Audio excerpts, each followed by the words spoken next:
Hello friends, welcome back to my channel. Last ವಿಡಿಯೋದಲ್ಲಿ ನಾವು financial accounting branch and departmental accounts ಅಲ್ಲಿ illustration 12 ವರೆಗೂ ನೋಡಿದ್ವಿ. ಇಂಡಿಪೆಂಡೆಂಟ್ ಬ್ರಾಂಚ್ ಮುಗಿಸಿದ್ವಿ. ಸೊ ಇವತ್ತು incorporation of branch trial balance in head office books ಅಂತಂದ್ರೆ head office books ಅಲ್ಲಿ branch trial balance ಹೆಂಗ್ ಮಾಡ್ತಾರೆ ಅಂತ ಹೇಳ್ಬಿಟ್ಟು ನೋಡೋಣ. While discussing the independent branch in the previous paragraph, it has been stated that branch prepare its own trial balance and the same is sent to the head office for incorporation. Last ಅಲ್ಲಿ ನಾವು discuss ಮಾಡಬೇಕಾದ್ರೆ ಅಂದ್ರೆ independent branch ಅಲ್ಲಿ discuss ಮಾಡಬೇಕಾದ್ರೆ branch separate ಅಂದ್ರೆ trial balance account ನ prepare ಮಾಡಿಬಿಟ್ಟು head ಆಫೀಸ್ಗೆ ಸೆಂಡ್ ಮಾಡ್ತಿತ್ತು ಇನ್ಕಾರ್ಪೊರೇಷನ್ಗೋಸ್ಕರ.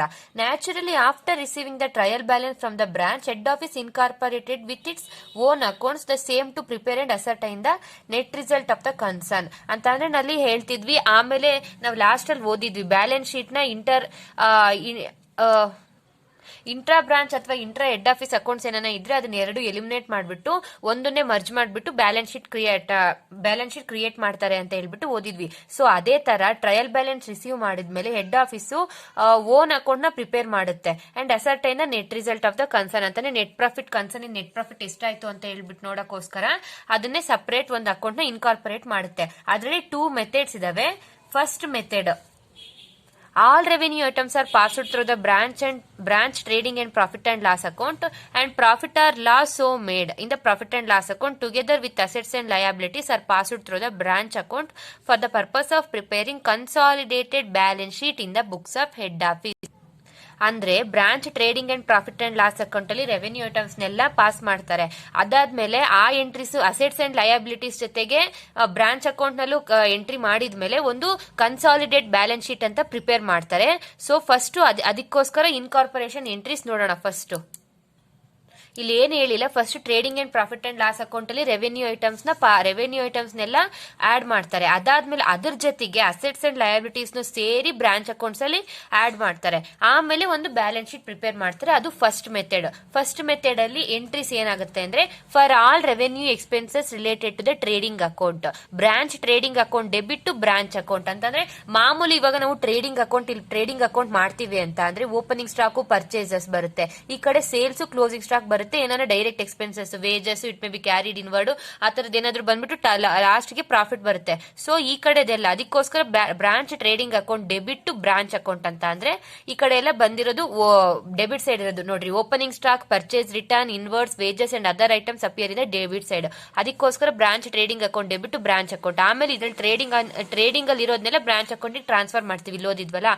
ಸೊ ಅದಕ್ಕೋಸ್ಕರ ಬ್ರಾಂಚ್ ಅಕೌಂಟ್ ಕ್ರೆಡಿಟ್ ಮಾಡಿದ್ದಾರೆ. For all revenue incomes related to trading account ಎಲ್ಲ ರೆವೆನ್ಯೂ ಇನ್ಕಮ್ಸ್ ಅಂತ ಅಂದ್ರೆ sales closing stock and return outwards and other item that appear in credit side. So branch account debit to branch trading account credit side ಇರೋದು. Next for gross profit of the branch ಅಲ್ಲಿ ಆಗೋ gross profit ಗೋಸ್ಕರ so branch trading account debit to branch profit and loss account. ಇಲ್ಲಿ gross profit carry down ಬರಿತೀವಿ, ಇಲ್ಲಿ gross profit brought down ಬರಿತೀವಲ್ಲ, profit and loss account ಅಲ್ಲಿ brought down ಬರಿತೀವಲ್ಲ. So ಅದಕ್ಕೋಸ್ಕರ branch trading account debit to branch profit and loss account. In case gross loss the entry will be reversed. ಅಕಸ್ಮಾತ್ gross loss ಆದ್ರೆ ಅದೇ entry reverse ಆಗುತ್ತೆ. ಏನಾಗುತ್ತೆ ಅಂತ ಅಂದ್ರೆ to branch profit and loss account debit to branch trading account ಆಗುತ್ತೆ ಲಾಸಿಗೆ. For all revenue expenses related to profit and loss account ಆದಾಗ branch profit and loss account debit to branch account ಎಲ್ಲ ಎಕ್ಸ್ಪೆನ್ಸಿಗೆ items that appear in the debit side of the profit and loss account. ಈ side ಅಲ್ಲಿ ಎಲ್ಲ ಈ ಕಡೆ ಎಲ್ಲ expenses ಬರುತ್ತೆ, ಈ ಕಡೆ ಎಲ್ಲ ಇನ್ಕಮ್ ಬರುತ್ತೆ. So for all revenue incomes related to profit and loss account, branch account debit to branch profit and loss account, items that appear in the credit side of the profit and loss account ಅಂದ್ರೆ incomes ಬರುತ್ತೆ credit side, debit side expenses ಬರುತ್ತೆ. For net profit of the branch ಅಂದ್ರೆ branch profit and loss account debit to general profit and loss account. In case of net loss the entry will be reverse. Net loss ಆದ್ರೆ general profit and loss account debit to branch profit and loss account ಆಗುತ್ತೆ. For branch assets entry ಮಾಡಿದ್ರೆ ಏನ್ ಬರುತ್ತೆ, branch assets account debit to branch account. For branch liabilities branch account debit to branch liabilities. ಇದೇನಿದು first method ಅಲ್ಲಿ ನಾವು ಈ ತರ journal entries pass ಮಾಡ್ತೀವಿ, ಅದ್ರ ಜೊತೆಗೆ ನೆಕ್ಸ್ಟ್ ಬ್ರಾಂಚ್ ಅಕೌಂಟ್ ಪಾಸ್ ಮಾಡ್ತೀವಿ, ಆಮೇಲೆ ಕನ್ಸಾಲಿಡೇಟೆಡ್ ಬ್ಯಾಲೆನ್ಸ್ ಶೀಟ್ ಕೂಡ ಪ್ರಿಪೇರ್ ಮಾಡ್ತೀವಿ. ಇನ್ ಕೇಸ್ ಸೆಕೆಂಡ್ ಮೆಥಡ್ ಆದ್ರೆ ಸೆಕೆಂಡ್ ಮೆಥಡ್ ಆರ್ ಅಬ್ರಿಡ್ಜೆಡ್ ಮೆಥಡ್ ಅಂತಾನು ಕರೀತಾರೆ. This method is applicable only when the net profit or net loss is given instead of detailed information about all revenue expenses and income ಅಂತಂದ್ರೆ ಬರೀ net profit net loss direct ಆಗಿ ಕೊಟ್ಟಿರ್ತಾರೆ. Instead of given above information ಅಂದ್ರೆ ಈ revenue expense ಕೊಡೋ ಬದಲು direct net profit net loss ಕೊಟ್ಟಿದ್ದಾಗ second method ಅದ್ರ ಅಬ್ರಿಡ್ಜೆಡ್ ಮೆಥಡ್ ನಾವು ಮಾಡ್ತೀವಿ. Under this method only net profit net loss will be transfer to branch account.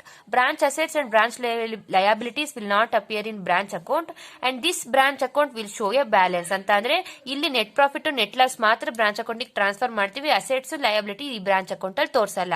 ಮತ್ತೆ the same must be equal to the difference between assets and liability, that is in other words net worth of the business. ಅಂದ್ರೆ branch account ಅಲ್ಲಿ branch assets liabilities ತೋರಿಸಲ್ಲ, ಅದು ಬಿಟ್ಟು branch balance ತೋರಿಸುತ್ತೆ. So ಅದಕ್ಕೆ equal ಆಗಿ branch assets and liabilities ಕೂಡ difference between branch and assets liabilities ಕೂಡ same ಇರುತ್ತೆ. ಅಂತಂದ್ರೆ ಇವಾಗ ಅಕಸ್ಮಾತ್ ಏನಾದ್ರೂ ಬ್ರಾಂಚ್ ಅಕೌಂಟ್ ಅಲ್ಲಿ ಅಸೆಟ್ಸ್ ಅಂಡ್ ಲಯಬಿಲಿಟೀಸ್ ಬಿಟ್ಟು ಬರೀ ನೆಟ್ ಪ್ರಾಫಿಟ್ ನೆಟ್ ಲಾಸ್ ತೋರಿಸುತ್ತಲ್ಲ, ಅವಾಗ ಏನಾರ 500 ರೂಪೀಸ್ ಇತ್ತು ಅಂತ ಅಂದ್ರೆ ಅಸೆಟ್ಸ್ ಅಂಡ್ ಲಯಬಿಲಿಟೀಸ್ ಮಧ್ಯ ಇವಾಗ ಅಸೆಟ್ಸ್ ಎಷ್ಟಿದೆ 1000 ಇದೆ, ಲಯಬಿಲಿಟೀಸ್ ಎಷ್ಟಿದೆ 500 ಇದೆ. ಅಸೆಟ್ಸ್ ಲಯಬಿಲಿಟೀಸ್ ಮಾಡಿದಾಗ ಡಿಫರೆನ್ಸ್ ಬರುತ್ತಲ್ಲ, ಅದು ಕೂಡ ಸೇಮ್ ಆಗಿರುತ್ತೆ, ಇದು ಸೇಮ್ ಆಗಿರುತ್ತೆ, ಮತ್ತೆ assets and liabilities difference same ಆಗಿರುತ್ತೆ ಅಂತಂದ್ರೆ net worth of the business ಕೂಡ ಸೇಮ್ ಆಗಿರುತ್ತೆ ಅಂತ ಅರ್ಥ. ಸೆಕೆಂಡ್ ಮೆಥಡ್ ಅಲ್ಲಿ ನಾವು ಒಂದು ಇಲಸ್ಟ್ರೇಷನ್ ನೋಡಿದ್ರೆ ಈ ಇಲಸ್ಟ್ರೇಷನ್ ಅಲ್ಲಿ 2 ಮೆಥಡ್ ತೋರಿಸಿದರೆ ಇವಾಗ ನಮಗೆ ಅರ್ಥ ಆಗುತ್ತೆ. ಫಸ್ಟ್ ಇಲಸ್ಟ್ರೇಷನ್ 13 ನೋಡೋಣ. Salt Lake corporation presented the following trial balance on 31st, 2013 to the head office at New Delhi. New Delhi head office ಇದೆ. ಸಾಲ್ಟ್ ಲೇಕ್ ಕಾರ್ಪೊರೇಷನ್ ಈ ಎಂಟ್ರಿ ಟ್ರಯಲ್ ಬ್ಯಾಲೆನ್ಸ್ ತೋರಿಸ್ತಿದೆ. ಫಸ್ಟ್ ಈ ಕಡೆ ಏನಿದೆ Delhi head office opening balance ಇದೆ 6480, opening stock 12000, purchases goods return from head office, salaries, debtors, rent, miscellaneous expenses, furniture, cash and bank. ಮತ್ತೆ ಈ ಕಡೆ ಏನಿದೆ sales goods supply to the head office and creditors ಇದೆ. Additional information ಕೊಟ್ಟಿದ್ದಾರೆ.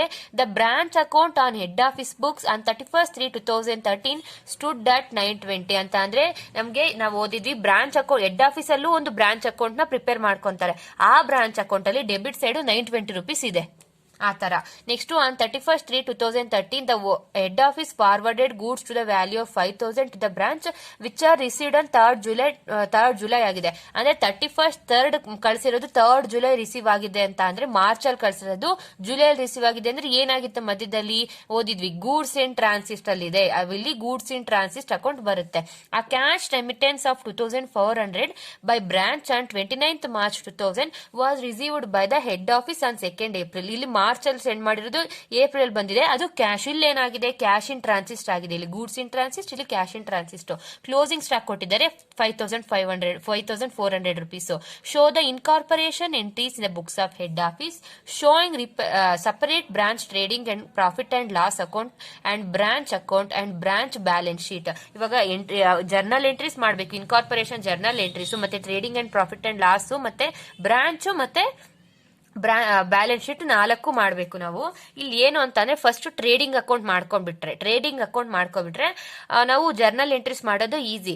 ಯಾಕೆ ಅಂತ ಅಂದ್ರೆ ನಾವು ಟ್ರೇಡಿಂಗ್ ಅಕೌಂಟ್ ಅಲ್ಲಿ ಮಾಡ್ಬೇಕಾದ್ರೆ ಪ್ರತಿ ಒಂದು 2 ಬ್ರಾಂಚ್ ಪರ್ಚೇಸ್ ಎಲ್ಲ ಮಾಡ್ಬಿಟ್ಟು ಟೋಟಲ್ ಮಾಡ್ಬಿಡ್ತೀವಿ, ಡೈರೆಕ್ಟ್ ಆಗಿ ಮಾಡ್ಬಿಡ್ತೀವಿ. ಆಮೇಲೆ ಇಲ್ಲಿ ಎಂಟ್ರೀಸ್ ಏನ್ ಬರುತ್ತೆ ಜರ್ನಲ್ ಎಂಟ್ರೀಸ್ ಅಲ್ಲಿ ಡೈರೆಕ್ಟ್ ಎಂಟ್ರೀಸ್ ಬರುತ್ತೆ, branch trading to branch account ಅಂತ ಹೇಳ್ಬಿಟ್ಟು.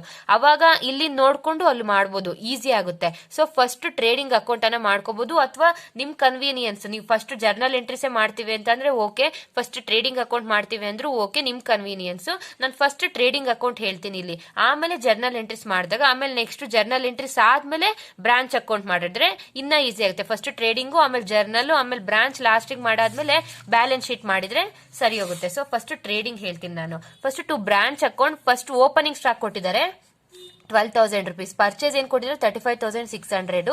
ಗೂಡ್ಸ್ ಫ್ರಮ್ ಹೆಡ್ ಆಫೀಸ್ ಇಂದ ಗೂಡ್ಸ್ ಸೆಂಡ್ ಮಾಡಿದ್ರೆ ಬ್ರಾಂಚ್ಗೆ 18,000. ಟೋಟಲ್ ಎಷ್ಟಾಯ್ತು 65,600. ನಾವು ಬ್ರಾಂಚ್ ಟ್ರೇಡಿಂಗ್ ಅಕೌಂಟ್ ಅಂದ್ರೆ ಫೈನಲ್ ಮೆಥಡ್ ಅಲ್ಲಿ ಮಾಡ್ತಿದ್ವಲ್ಲ branch trading and profit and loss, same ಅದೇ ಮೆಥಡ್ ಬರುತ್ತೆ. ನೆಕ್ಸ್ಟ್ ಈ ಕಡೆ ಬೈ ಸೇಲ್ಸ್ ಕೊಟ್ಟಿದ್ರೆ 76,000 ಮತ್ತೆ goods supply to head office ಅಂದ್ರೆ ರಿಟರ್ನ್ ಸೆಂಡ್ ಮಾಡಿರೋದು, ರಿಟರ್ನ್ಸ್ ಹೋಗಿರೋದು ಹೆಡ್ ಆಫೀಸ್ಗೆ 12,000. ಲಾಸ್ಟ್ ಕ್ಲೋಸಿಂಗ್ ಸ್ಟಾಕ್ 5,400 ರೂಪೀಸ್ ಆಗುತ್ತೆ. ಟೋಟಲ್ ಮಾಡಿದಾಗ 93,400. Gross profit and loss account 27,800. ಮತ್ತೆ ಇಲ್ಲಿ ಗ್ರಾಸ್ ಪ್ರಾಫಿಟ್ ಬ್ರಾಡ್ ಡೌನ್ 27,800. ಮತ್ತೆ ಸ್ಯಾಲರೀಸ್ ಕೊಟ್ಟಿದ್ದಾರೆ ಇಲ್ಲಿಗೆ ನಮಗೆ. Salaries profit and loss 3,000 rupees. Debtors balance sheet ಅಲ್ಲಿ ಬರುತ್ತೆ. ರೆಂಟ್ 1,920. ಮಿಸ್ಲೇನಿಯಸ್ ಎಕ್ಸ್ಪೆನ್ಸಸ್ 940 ಇಲ್ಲಿ ಆಫೀಸ್ ಎಕ್ಸ್ಪೆನ್ಸಸ್ ಅಂತ ಕೊಟ್ಟಿದ್ದಾರೆ, ಇಲ್ಲಿ ಮಿಸಿಲಿಯನಸ್ ಎಕ್ಸ್ಪೆನ್ಸಸ್ ಅಂತ ಕೊಟ್ಟಿದ್ದಾರೆ 940. ಇಲ್ಲಿರೋ ಫರ್ನಿಚರ್ ಅವೆಲ್ಲ ಬ್ಯಾಲೆನ್ಸ್ ಶೀಟ್ ಅಲ್ಲಿ ಬರುತ್ತೆ, ಇಲ್ಲಿ ಕ್ರಿಯೇಟರ್ಸ್ ಬ್ಯಾಲೆನ್ಸ್ ಶೀಟ್ ಅಲ್ಲಿ ಬರುತ್ತೆ, ಇನ್ನಿರೋವೆಲ್ಲ ನಾವಿಲ್ಲಿ ಬರ್ದಿದೀವಿ. So last general profit and loss account ಎಷ್ಟು ಬಂತು 21,940.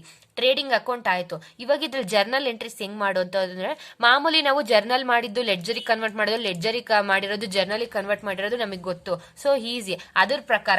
ಸೊ ಇವಾಗ ಇಲ್ಲಿ ಕೊಟ್ಟಿರೋದು ಟೋಟಲ್ 65,600 ಇದೆ. ಸೊ ಫಸ್ಟ್ ಎಂಟ್ರಿ ಏನು branch trading account debit to branch account. ಇಲ್ಲಿರೋ 65,600 ರುಪೀಸ್ನೇ ಇಲ್ಲಿ ಬರ್ದಿರೋದು. ಇಲ್ಲಿ ಕೊಟ್ಟಿದ್ದಾರೆ ನೋಡ್ರಿ, ನರೇಶನ್ ಅಲ್ಲಿ ಕೊಟ್ಟಿದ್ದಾರೆ 12,000 ಪ್ಲಸ್ 35,600 ಪ್ಲಸ್ 18,000. ನೆಕ್ಸ್ಟ್ ಈ ಕಡೆ ಬರೀಬೇಕು, branch account debit to branch trading account 93,400. ನಾವಿಲ್ಲಿ ನೋಡಿದ್ವಿ ಸೇಮ್ ಎಂಟ್ರೀಸೇ ಬರುತ್ತೆ for branch trading account to branch account ಅಂತಂದ್ರೆ ಡೆಬಿಟ್ ಸೈಡ್ ಬರೋ ಎಂಟ್ರಿ. ಡೆಬಿಟ್ ಸೈಡ್ ಬಂದಾಗ ಡೆಬಿಟ್ ಸೈಡ್ ಬಂದಿರೋ ಎಂಟ್ರೀಸ್ ಬರೆಯೋಕೋಸ್ಕರ ಬ್ರಾಂಚ್ ಟ್ರೇಡಿಂಗ್ ಅಕೌಂಟ್ ಡೆಬಿಟ್ ಬರುತ್ತೆ. ಅದೇ ತರ ಕ್ರೆಡಿಟ್ ಸೈಡ್ ಎಂಟ್ರಿಗೋಸ್ಕರ ಬ್ರಾಂಚ್ ಟ್ರೇಡಿಂಗ್ ಅಕೌಂಟ್ ಕ್ರೆಡಿಟ್ ಬರುತ್ತೆ. ನೆಕ್ಸ್ಟ್ ಆಯ್ತು. ನೆಕ್ಸ್ಟ್ ಗ್ರಾಸ್ ಪ್ರಾಫಿಟ್ ಗೆ ಬ್ರಾಂಚ್ ಟ್ರೇಡಿಂಗ್ ಅಂತಂದ್ರೆ ಡೆಬಿಟ್ ಸೈಡ್ ಬಂದ್ರೆ ಪ್ರಾಫಿಟ್, ಕ್ರೆಡಿಟ್ ಸೈಡ್ ಬಂದ್ರೆ ಲಾಸ್. ಸೊ ಪ್ರಾಫಿಟ್ ಆಗಿರೋದಕ್ಕೆ ಬ್ರಾಂಚ್ ಟ್ರೇಡಿಂಗ್ ಅಕೌಂಟ್ ಪ್ರಾಫಿಟ್ ಆಗಿದೆ. Branch trading account debit to 27,800 to gross profit and loss account 27,800. Next ಈ ಕಡೆ branch profit and loss account debit to branch account. ಇದು ಬಂದ್ಬಿಟ್ಟು ಎಲ್ಲಾ revenue profit and loss account ಅಲ್ಲಿರೋ revenue ಅಲ್ಲ, sorry expenses. So ಅದಕ್ಕೋಸ್ಕರ ಈ ಕಡೆ ಡೆಬಿಟ್ ಸೈಡ್ ಇರೋ ಎಕ್ಸ್ಪೆನ್ಸಸ್ ಬರೆಯೋಕೋಸ್ಕರ branch profit and loss debit ಮಾಡಿದ್ದಾರೆ ಟು ಬ್ರಾಂಚ್ ಅಕೌಂಟ್ 5,860 ರುಪೀಸ್ ಇದೆ. Next branch profit and loss account debit to general profit and loss account 21,940. ಯಾಕೆಂದ್ರೆ ರೆವೆನ್ಯೂ ಇನ್ಕಮ್ ನಮ್ಗೆ ಯಾವ್ದು ಇಲ್ಲ, ಬರೀ ಎಕ್ಸ್ಪೆನ್ಸಸ್ ಇದೆ. ಎಕ್ಸ್ಪೆನ್ಸಸ್ ಎಂಟ್ರಿ ಪಾಸ್ ಮಾಡಿದೀವಿ. ಅಕಸ್ಮಾತ್ ಇನ್ಕಮ್ ಇದ್ರೆ ಒಂದ್ ಇನ್ಕಮ್ ಇದ್ರೂ ನಾವು ಇನ್ಕಮ್ ಎಂಟ್ರಿ ಪಾಸ್ ಮಾಡ್ಬೇಕಾಗುತ್ತೆ, income journal entry. So income ಈ ಪ್ರಾಬ್ಲಮ್ ಅಲ್ಲಿ ಯಾವ್ದು ಇಲ್ಲ, ಡೈರೆಕ್ಟ್ ಆಗಿ ಜನರಲ್ ಪ್ರಾಫಿಟ್ ಅಂಡ್ ಲಾಸ್ ಮಾಡಿದ್ವಿ. Branch profit and loss account debit to general profit and loss account 21,940. Next entry ಯಾವುದು ಗೂಡ್ಸ್ ಇನ್ ಟ್ರಾನ್ಸಿಸ್ಟ್. ಇದು ಹೆಂಗ್ ಬಂತು ಅಂದ್ರೆ ನೋಡಿ ಇಲ್ಲಿ on 31st 3rd 2013 the head office forwarded goods to the value of 5,000 to the branch which are received on 3rd July. ಅಂತ ಅಂದ್ರೆ ಇಲ್ಲಿ ಮಾರ್ಚ್ ಅಲ್ಲಿ ಸೆಂಡ್ ಮಾಡಿರೋಂತ ಗೂಡ್ಸ್ ಜುಲೈ ಅಲ್ಲಿ ರಿಸೀವ್ ಆಗಿದೆ. ಅಂದ್ರೆ ಇದ್ರ ಮಧ್ಯೆ 2-3 months ಗ್ಯಾಪ್ ಬರುತ್ತೆ. ಆಗ ಏನಾಯ್ತು ಗೂಡ್ಸ್ ಅಂದ್ರೆ ಟ್ರಾನ್ಸಿಸ್ಟ್ ಅಲ್ಲಿ ಇತ್ತು. ಸೊ ಗೂಡ್ಸ್ ಇನ್ ಟ್ರಾನ್ಸಿಸ್ಟ್ ನಾನು ನಿಮಗೆ ಪ್ರತಿ ಲಾಸ್ಟ್ ಟೈಮ್ ಹೇಳಿದ್ದೆ, ಟ್ರಾನ್ಸಿಸ್ಟ್ ಅಲ್ಲಿ ಇದ್ದಾಗ ಗೂಡ್ಸ್ ಇನ್ ಟ್ರಾನ್ಸಿಸ್ಟ್ ಅಂತ ಬರೀಬೇಕು. In case goods, in case cash ಇದ್ದಾಗ ಕ್ಯಾಶ್ ಇನ್ ಟ್ರಾನ್ಸಿಸ್ಟ್. ಸೊ ಇಲ್ಲಿ ಗೂಡ್ಸ್ ಇನ್ ಟ್ರಾನ್ಸಿಸ್ಟ್ ಅಲ್ಲಿ ಇದೆ. Goods in transit account debit to branch account. Branch send ಮಾಡಿದಾರಲ್ವಾ to the branch. So branch account create ಮಾಡಿದರೆ goods in transit account debit to 5,000 to branch account. Next to a cash remittance of 2,400 by branch on 29th March 2013 was received by the head office on 2nd April 2013. ಅಂದ್ರೆ March ಅಲ್ಲಿ send ಮಾಡಿರೋದು April ಅಲ್ಲಿ ಬಂದಿದೆ. ಅದ್ರ ಮಧ್ಯದಲ್ಲಿ ಏನಾಯ್ತು cash ಟ್ರಾನ್ಸಿಸ್ಟ್ ಅಲ್ಲಿ ಇತ್ತು. ಸೊ ಇಲ್ಲಿ ನೋಡಿ cash in ಟ್ರಾನ್ಸಿಸ್ಟ್, remittance in transit ಅಂತ ಕೊಡಿದ್ದಾರೆ. ಯಾಕೆಂದ್ರೆ ಬ್ರಾಂಚ್ ಇಂದ ಹೆಡ್ ಆಫೀಸಿಗೆ ಹೋಗ್ತಾ ಇರೋದು ಅದು ರೆಮಿಟೆನ್ಸ್ ಅಂತೀವಲ್ಲ ನಾವು, ರೆಮಿಟೆನ್ಸ್ ಅಂತ ಕೊಟ್ಟಿದ್ದಾರೆ. ಬ್ರಾಕೆಟ್ ಅಲ್ಲಿ ಕ್ಯಾಶ್ ಅಂತ ಕೊಟ್ಟಿದ್ದಾರೆ. So remittance in transit account debit to branch account 2,400. Next last ಇಲ್ಲಿ branch assets account debit to. ಇಲ್ಲಿ ಬ್ರಾಂಚ್ ಅಸೆಟ್ ಹೆಂಗಿದೆ ಅಂತಂದ್ರೆ ಇಲ್ಲಿ ಅಸೆಟ್ಸ್ ಏನೇನಿದೆ, ಡೆಟರ್ಸ್ ಇದೆ, ಮತ್ತೆ ಫರ್ನಿಚರ್ ಇದೆ, ಮತ್ತೆ ಕ್ಯಾಶ್ ಅಂಡ್ ಬ್ಯಾಂಕ್ ಇದೆ. ಇವು ಮೂರು. ಇನ್ನ ಉಳಿದಿರೋ ಅಂತದ್ದು ಎಲ್ಲ ಈ ಕಡೆ ಡೆಬಿಟ್ ಸೈಡ್ ಅಲ್ಲಿ ನಾವು trading and profit and loss account ಅಲ್ಲಿ ಆಡ್ ಮಾಡಿದ್ದೀನಿ. ಉಳಿದಿರೋ ಅಂತದ್ದೆಲ್ಲ ಅಸೆಟ್ಸ್ ಇದೆ. ಇಲ್ಲಿ ನೋಡಿ ಡೆಟರ್ಸ್, ಫರ್ನಿಚರ್, ಕ್ಯಾಶ್, ಬ್ಯಾಂಕ್ ಮಾಡಿದಾಗ branch assets account debit to branch account ಎಷ್ಟು ಬರುತ್ತೆ 19,160. ಇಲ್ಲಿ ಲಾಸ್ಟ್ ಕ್ಲೋಸಿಂಗ್ ಸ್ಟಾಕು ಇದೆ, ಅದನ್ನು ಆಡ್ ಮಾಡ್ಕೋಬೇಕು. ಟೋಟಲ್ ಆಗಿ 19,160 ಬರುತ್ತೆ. ಇನ್ ಕೇಸ್ ಬ್ರಾಂಚ್ ಲಯಾಬಿಲಿಟೀಸ್ ಅಂದ್ರೆ ಕ್ರೆಡಿಟರ್ಸ್ ಒಂದೇ ಇರೋದು ನಮಗೆ. Branch account debit to branch liabilities. In case asset ಆದ್ರೆ ಇನ್ಕ್ರೀಸ್ ಇನ್ ಅಸೆಟ್ ಅಲ್ವಾ, ಅಸೆಟ್ ಅಕೌಂಟ್ ಡೆಬಿಟ್ ಮಾಡಬೇಕು. ಮತ್ತೆ ಬ್ರಾಂಚ್ ಲಯಾಬಿಲಿಟೀಸ್ ಅಕೌಂಟ್ ಇಲ್ಲಿ ಕ್ರೆಡಿಟ್ ಮಾಡಿದರೆ 3,700. ಟ್ರೇಡಿಂಗ್ ಆಯ್ತು, ಮತ್ತೆ ಜರ್ನಲ್ ಎಂಟ್ರೀಸ್ ಆಯ್ತು. ಜರ್ನಲ್ ಎಂಟ್ರೀಸ್ ಆದ್ರೆ ನಾವು ಇವಾಗ ಬ್ರಾಂಚ್ ಅಕೌಂಟ್ ಪ್ರಿಪೇರ್ ಮಾಡಬೇಕು. ಮಾಮೂಲಿ ಜರ್ನಲ್ ಎಂಟ್ರೀಸ್ ಆದ್ರೆ ಜರ್ನಲ್ ಎಂಟ್ರೀಸ್ ಇಂದ ಲೆಡ್ಜರ್ ಅಕೌಂಟ್ ನಾವ್ ಹೆಂಗ್ ಪ್ರಿಪೇರ್ ಮಾಡ್ತೀವಿ, ಅದೇ ತರ ಬ್ರಾಂಚ್ ಲೆಡ್ಜರ್ ಅಕೌಂಟ್ ಅಂತ ತಿಳ್ಕೊಳ್ಳೋಣ. ಇಲ್ಲಿ ಬ್ರಾಂಚ್ ಲೆಡ್ಜರ್ ಅಕೌಂಟ್ ಹೆಂಗ್ ಪ್ರಿಪೇರ್ ಮಾಡ್ತೀವಿ. ಸೊ ಅದೇ ತರ ಫಸ್ಟ್ ಏನಿದೆ branch trading account debit 65,600 to branch account. ಇವಾಗ ಬ್ರಾಂಚ್ ಲೆಡ್ಜರ್ ಅಕೌಂಟ್ ಪ್ರಿಪೇರ್ ಮಾಡ್ತಿದ್ವಿ. So branch trading account credit side ಬರುತ್ತೆ 65,600 ರುಪೀಸ್. ಸೊ ಈ ತರ ನಾವು ನಮ್ಗೆ ಯಾವ ತರ ಈಸಿ ಆದ್ರೆ ಫಸ್ಟ್ ಆ ಅಕೌಂಟ್ಸ್ ಪ್ರಿಪೇರ್ ಮಾಡೋದ್ರಿಂದ ನಮಗೆ ಕನ್ಫ್ಯೂಷನ್ ಕಡಿಮೆ ಆಗುತ್ತೆ. ಫಸ್ಟ್ ಜರ್ನಲ್ ಎಂಟ್ರೀಸ್ ಮಾಡೋ ಬದಲು ಟ್ರೇಡಿಂಗ್ ಮಾಡಿ ಜರ್ನಲ್ ಮಾಡಿ ಬ್ರಾಂಚ್ ಮಾಡಿದ್ರೆ ಆರ್ಡರ್ ವೈಸ್ ನಮ್ಗೆ ಒಂದರಿಂದ ಇದ್ ಮಾಡ್ಕೊಳಕ್ಕೆ ಈಸಿ ಆಗುತ್ತೆ. ಸೊ ಫಸ್ಟ್ ನಾನು ಹಂಗೆ ಹೇಳ್ದೆ, ಅದಕ್ಕೆ ನಿಮ್ಗೆ ಹೆಂಗ್ ಕನ್ಫ್ಯೂಷನ್ಸ್ ಆಗುತ್ತೋ ನೀವು ಹಂಗ್ ಮಾಡ್ಕೋಬಹುದು. First next entry branch account debit to branch trading account. ಇಲ್ಲಿ ಬ್ರಾಂಚ್ ಅಕೌಂಟ್ ಡೆಬಿಟ್ ಮಾಡಿದ್ದಾರೆ so branch trading account 93,400, branch trading account 93,400. Next branch account, next third entry, fourth entry, branch profit and loss account debit to branch account 5,860 branch profit and loss account. Next ಬಂದ್ಮೇಲೆ next ಇಲ್ಲಿ goods in transit account debit to 5,000 to branch account goods in transit 5,000. Next remittance in transit account 2 branch ಇದೆ. ಮತ್ತೆ branch asset account debit to branch account. ಈ ಕಡೆ assets ಇದೆಯಲ್ಲ, ಇಲ್ಲಿ ಮಾತ್ರ assets ಬಿಡ್ಬಿಡಿಯಾಗಿ ಬರೀಬೇಕು. ನಾವು ಬಿಡ್ಬಿಡಿಯಾಗಿ ಬರ್ದಿದ್ದಾರೆ ಅಸೆಟ್ಸ್, ಸೊ ಬಿಡ್ಬಿಡಿಯಾಗಿ ಬರೀಬೇಕು. ಈ ಕಡೆ ಬ್ರಾಂಚ್ ಲಯಾಬಿಲಿಟೀಸ್ 3,700 ಕ್ರಿಯೇಟರ್ಸ್ ಒಂದೇ ನಮಗಿರೋದು. ಈ ಬ್ರಾಂಚ್ ಅಸೆಟ್ಸ್ ನೆಲ್ಲ ಒಂದ್ಸರಿ ಬರೆಯೋ ಬದಲು ಬಿಡಿಬಿಡಿಯಾಗಿ ಬರೀಬೇಕು. ಟೋಟಲ್ 98,020 ಬರುತ್ತೆ ಎರಡ್ ಸೈಡುನು. ಇಲ್ಲಿ ಬ್ಯಾಲೆನ್ಸ್ ಬ್ರಾಡ್ ಡೌನ್ 920. ಇದನ್ನ ಹೇಳದ್ ಮರ್ತೆ. 920 ಯಾವ್ದಿದು 920 ಅಂತ ಅಂದ್ರೆ ನಾನು ಹೇಳ್ದೆ ಫಸ್ಟ್ಗೆನೆ, ಇಲ್ಲಿ ಕೊಟ್ಟಿದ್ದಾರೆ branch account and head office books ಅಲ್ಲೂ ಬ್ರಾಂಚ್ ಅಕೌಂಟ್ ಪ್ರಿಪೇರ್ ಮಾಡಿದ್ರೆ ಆ ಬ್ರಾಂಚ್ ಅಕೌಂಟ್ ಅಲ್ಲಿ ಡೆಬಿಟ್ ಬ್ಯಾಲೆನ್ಸ್ 920 ರುಪೀಸ್ ಇದೆ. ಸೊ ಬ್ರಾಂಚ್ ಅಕೌಂಟ್ ಪ್ರಿಪೇರ್ ಮಾಡಿದಾಗ ಡೆಬಿಟ್ ಬ್ಯಾಲೆನ್ಸ್ 920 ರುಪೀಸ್ ಅಷ್ಟೇ, ಇನ್ಯಾವುದು ಬಿಟ್ಟಿಲ್ಲ. ಇಲ್ಲಿ 920 ರುಪೀಸ್ ಓಪನಿಂಗ್ ಬ್ಯಾಲೆನ್ಸ್, 920 ರುಪೀಸ್ ಇದೆ ಡೆಬಿಟ್ ಬ್ಯಾಲೆನ್ಸ್. ಆ ಡೆಬಿಟ್ ಬ್ಯಾಲೆನ್ಸ್ ಮತ್ತೆ ಜರ್ನಲ್ ಎಂಟ್ರೀಸ್ ಅಲ್ಲಿ ಇರೋದನ್ನ ನಾವು ಇಲ್ಲಿಗೆ ಪಾಸ್ ಮಾಡಿದ್ವಿ ಅಷ್ಟೇ. ಬ್ರಾಂಚ್ ಅಕೌಂಟ್ ಬ್ಯಾಲೆನ್ಸ್ ಆಯ್ತು 98,020 ರುಪೀಸ್ ಆಯ್ತು. ನೆಕ್ಸ್ಟ್ ಬ್ರಾಂಚ್ ಬ್ಯಾಲೆನ್ಸ್ ಶೀಟ್ ಮಾಡೋಣ. ಬ್ರಾಂಚ್ ಬ್ಯಾಲೆನ್ಸ್ ಶೀಟ್ ಮಾಮೂಲಿ ಬ್ಯಾಲೆನ್ಸ್ ಶೀಟ್, ಈ ಕಡೆ ಅಸೆಟ್ ಸೈಡ್, ಈ ಕಡೆ ಲಯಬಿಲಿಟಿ ಸೈಡ್. ಅಸೆಟ್ಸ್ ಏನಿದೆ, ಫರ್ನಿಚರ್ ಇದೆ 2,800. ಇನ್ನ ನಿಮ್ಗೆ ಈಸಿ ಬೇಕು ಅಂತ ಅಂದ್ರೆ ನಾವಿಲ್ಲಿ ಫರ್ನಿಚರ್ ಇಲ್ಲಿ ಬ್ರಾಂಚ್ ಅಸೆಟ್ಸ್ ಅಕೌಂಟ್ ಅಲ್ಲಿ 19,160 ಬಂದಿದೆ, ಇಲ್ಲಿ 19,460 ಬಂದಿದೆ. ಫರ್ನಿಚರ್ 2,800 ಇದೆ, ಸ್ಟಾಕು ಅದೇ 5,400 ಇದೆ. ಫರ್ನಿಚರ್ 2,800, ಸ್ಟಾಕು ಅದೇ 5,400 ಇದೆ.